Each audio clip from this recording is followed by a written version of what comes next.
A ver, porque el artículo 19 es un poco complejo y apunta en varias direcciones. En la primera afirmación que hace este artículo, cuando dice que todo individuo tiene derecho a la libertad de opinión y de expresión, es una consecución de la anterior. Y si yo tengo libertad de pensamiento y conciencia, se supone que de esa libertad se deriva también la posibilidad o el derecho de poder expresarla. O sea, todos podemos hablar de aquello que pensamos, cómo lo consideramos y hacer a los demás partícipes de cuál es nuestra opinión. Esto está relacionado con la libertad de expresión que puede hacerse a todos los niveles. Es decir, no piense solamente en ideas, creencias o valores, sino también un artista puede expresar libremente su forma de ver la realidad. ¿Vale? Todo lo que significa sacar de dentro, perdón, aquellas cosas que tú tienes, ¿no? Y que quieres comunicar a los demás. Se entiende que esto es un derecho que está relacionado directamente con la libertad del ser humano de gestionar su vida para alcanzar sus objetivos como considere. Claro, ¿qué sucede?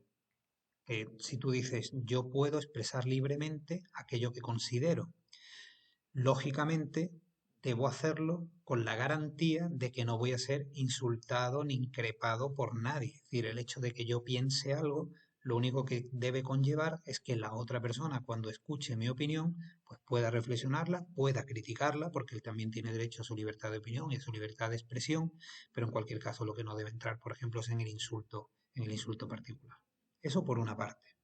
Luego, por otra parte, el artículo lo que intenta es decirnos que a mayor información, tú vas a tener un espíritu crítico mayor. Y por eso yo siempre recomiendo adquirir conocimiento para ser libre. ¿Qué relación existe? Pues toda. Una persona que tiene la posibilidad de investigar, ¿no? Cuando tiene alguna duda o quiere conocer en profundidad algún tema, tiene acceso a la información, una información que puede ser diversa, ¿no? Hoy en día cada cadena de televisión expresa sus propias ideologías, ¿no? Y entonces hay gente pues que es más afín a la primera, a Telecinco, a la sexta, y tú sabes que detrás de esos medios de comunicación que están expresando y dando opiniones, pues hay una información que a ti te llega. En la medida en que tú amplías ese menú, ¿no? De información que te llega, pues probablemente tu opinión final, ¿no? Pues estará más sustentada, será más sólida que si no solamente oyes una cosa o te fías de una sola cosa. Todos, por tanto, tenemos derecho tanto a investigar como a recibir informaciones y opiniones diversas, que yo siempre digo, debe ser así.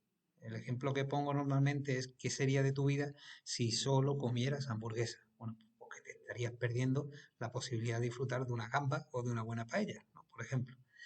Además, puedes difundirla. Claro, hoy en día con las redes sociales lo sabes perfectamente. La gente piensa una cosa, cree una cosa rápidamente, ¿no? Se va a Twitter, se va a Facebook, se va a Instagram y taca, taca, taca, taca, lo teclea y lo lanza. Y además dice el artículo que puede hacerlo o debería hacerlo sin limitación de fronteras. Se entiende que todos los seres humanos somos iguales, poseemos los mismos derechos, tenemos las mismas cualidades y puedes usar el medio que quieras para que aquello que tú piensas llegue a cualquier persona. Bueno, esto es algo que ahora ya está absolutamente instaurado en nuestro mundo, ¿no? Cuando nosotros nos criamos, que éramos más pequeños, la realidad no permitía yo no sabía lo que pensaba un señor de Cuenca, no tenía ni la más remota idea. Hoy en día, si estoy en redes sociales, que en mi caso no es así, por decisión personal, pues resulta que te acabas enterando de lo que opina un tío que está en Zamora. Bueno, pues ya está, eso es así. ¿Está bien? Sí, está bien. Porque en el fondo, a través de la libertad de expresión, cada uno nos hacemos ver en función de lo que consideramos y probablemente pues podamos contactar con gente que comparte, hablaba antes del tema artístico, nuestras aficiones, ¿no? Yo conozco, sé de alumnos que utilizan determinados foros de algunas redes sociales para contactar con personas que comparten sus gustos artísticos. Y a partir de ahí pues van investigando, conociendo cosas nuevas. Es decir, que en este sentido ningún problema y creo que hemos avanzado muchísimo. Dice además el artículo 19 que se puede hacer por cualquier medio de expresión. Igual puedes encontrarte una persona en un mitin político, ¿no? Diciendo lo que piensa, o igual, como digo, te puedes encontrar en las redes sociales o puedes en la radio o en la televisión recibir esa información para crear tu propia opinión. Ahora bien, como siempre, las cosas hay que matizarlas. La primera parte creo que ha quedado clara. El artículo defiende la libertad de expresión a través de cualquier medio de comunicación. Hay una cosa que creo que sí es importante. Vamos a empezar a entrar en lo que son los límites a la libertad de expresión. Claro, si yo puedo decir lo que quiera, pero yo no puedo molestar a causa o no puedo ser molestado, si aparece la palabra yo me molesto por lo que tú me dices o tú, significa que algún límite tenemos que establecer. Cada país suele establecer siempre límites de manera legal. En España tenemos constancia de que algunas libertades de expresión han acabado con la gente que lo ha hecho, pues incluso en prisión. ¿Por qué? Pues porque esa expresión se consideraba estaba fuera del marco de los límites que establecen nuestras leyes. Me consta que hay países donde no existe ninguna libertad de expresión. El término que se utiliza para explicar esa realidad, lo he puesto aquí, es el término censura. Por ejemplo, en China no se tiene acceso a todas las páginas web. Se entiende que la información debe tener determinados filtros. El otro día escuché en televisión a un señor una cosa que me pareció muy interesante y es el hecho de los derechos neuronales. Es decir, no todos los cerebros, ni a lo largo de nuestra vida, estamos siempre en condiciones de recibir determinadas informaciones o ver determinadas cosas. Hoy en día se está facilitando, por ejemplo, los móviles a los niños desde que son muy pequeños. Y la libertad de expresión hace en ocasiones pues que esos niños, cuando todavía no están capacitados para recibir esa información, pues se acostumbren a cosas que a lo mejor no deberían. ¿Eh? Y eso acaba generando sensibilidades que pueden ser un poco complejas, ¿no? Yo tengo la experiencia de haber vivido esto en algunas ocasiones, ¿no? Y es que recibe un niño a través de redes sociales, cómo lo digiere y cómo lo interpreta. No siempre. Eso es lo que se llama y aparece, ¿no? Y en televisión muchas veces lo dicen. Cuidado con esto que puede herir la sensibilidad del espectador. Es decir, la libertad de expresión tiene que tener límites. Una cosa es ponerle límites y otra cosa es la censura. ¿No? La censura lo que es un atentado clarísimo a la libertad de expresión. Todo el mundo, por tanto, y termino la explicación, tenemos derecho a estar informados y además podemos elegir el medio de comunicación que consideremos necesario.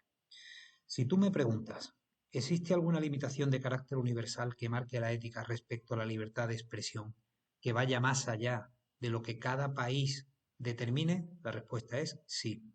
Te pongo aquí un cuadrito donde están los límites, ¿no?, del derecho a la libertad de expresión. Por ejemplo, la ética entiende que la libertad de expresión no puede subvertir el orden público. Es decir, no puedes andar por la calle diciendo cosas, ¿no?, que hagan que la gente pues se enfade, se pelee o una sociedad quede crispada o quede, hoy en día está muy de moda la palabra polarizada, ¿no? Hay que poner, no solamente es lo que se dice, muchas veces es cómo se dice, ¿no?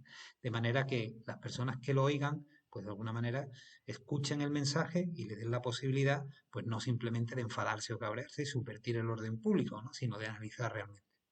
Que no lesione la moral de otra persona. Hay que ser siempre muy respetuoso con lo que en conciencia los otros piensan. Entonces, muchas veces la libertad de expresión, cuando no le ponemos nosotros límites, acaba haciendo daño a los valores de otra persona. Y eso hay que respetarlo. Que no lesione el honor de otra persona. Es decir, que no ponga en entredicho eh, la entidad de la otra persona. Si yo insulto a alguien públicamente y a lo mejor ni siquiera es algo cierto, sino que simplemente nace de una opinión particular, puedo estar poniendo en jaque su imagen pública y puedo estar ocasionándole un daño que realmente es innecesario. Y mira, si tú opinas algo de alguien, reúnete con él, háblalo con él y dile, oye, me parece que es así, así o asado. Pero muchas veces el periodismo pues hace que en televisión escuchemos, ¿no?, algunas afirmaciones acerca de personas que pueden estar lesionando su honor. Y luego, por supuesto, que no afecte su vida privada. La libertad de expresión no debe nunca utilizarse para poner en duda lo que la gente hace en su ámbito más íntimo, en su ámbito más privado, porque eso nos pertenece a cada uno de nosotros. Y la intimidad y la privacidad son valores que siempre hay que respetar. Bueno, creo que más o menos te haya quedado claro para que entiendas que no se puede ir por la vida diciendo lo que te da la gana y cuando te da la gana. Que eso no es libertad de expresión, que eso puede ser falta de educación. y ya está, ¿no? O falta de respeto, y ya está. Vale, la palabra censura, lo que te decía antes. La definición es un poquito larga, pero creo que se entiende bien. Intervención sobre el contenido o la forma de una obra, atendiendo a razones, por ejemplo, morales, políticas, ideológicas, religiosas o de otro tipo. Es decir, cuando yo freno la posibilidad de que una expresión artística o de que una noticia o de que una información en general llegue a los demás aludiendo causas de este tipo. La censura por causas políticas es la más frecuente y es intentar evitar que la gente que piensa en contra del régimen establecido, esto sucede en las dictaduras, pues haga ver que hay un modelo de vida, por ejemplo, democrático. En los países donde hay regímenes totalitarios, pues normalmente la censura es muy férrea, es muy fuerte. Supone la censura prohibir o limitar una expresión porque entiende que puede ser ofensivo o puede ser dañino para la persona que lo recibe. Vale, pues ya está, creo que está muy clarito. Bueno, el valor. El valor es la comprensión. Fíjate que es un valor que está directamente asociado al valor de la tolerancia. Vamos a ver. La comprensión es una actitud. Al ser una actitud, no puede ser exigida a todas las personas. Esto es lo que se llama un valor sentido. El que yo comprenda a alguien nace más bien de mi lado afectivo que de mi lado puramente racional. La tolerancia no. La tolerancia es un valor pensado.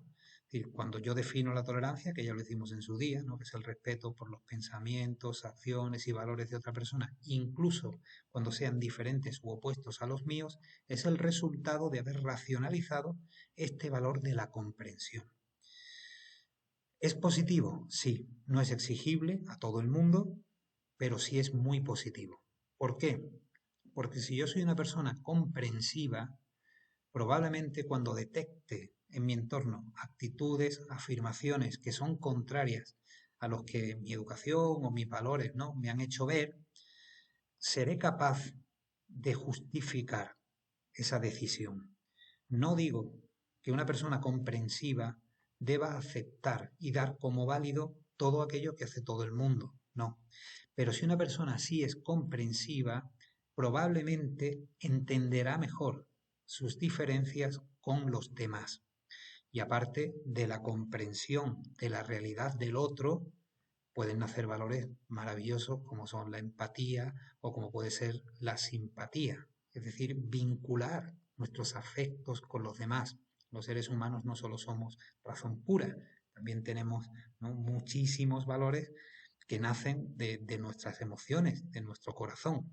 Y la comprensión en ese sentido contribuye mucho al hecho de que cuando alguien no sea o no actúe de una manera que a mí me pueda parecer correcta, al menos le puedo dar la tregua de considerar o comprender, por eso se llama comprensión, el por qué ha hecho lo que ha hecho. Desde ahí siempre podremos juzgar la realidad y actuar de una manera incluso más racional, que si no simplemente nos movemos por una pasión o por un fanatismo.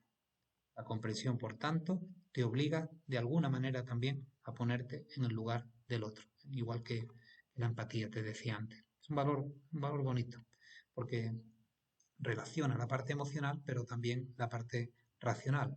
Es decir, emocionalmente yo llego a comprenderte, es decir, llego a justificar por qué haces lo que haces.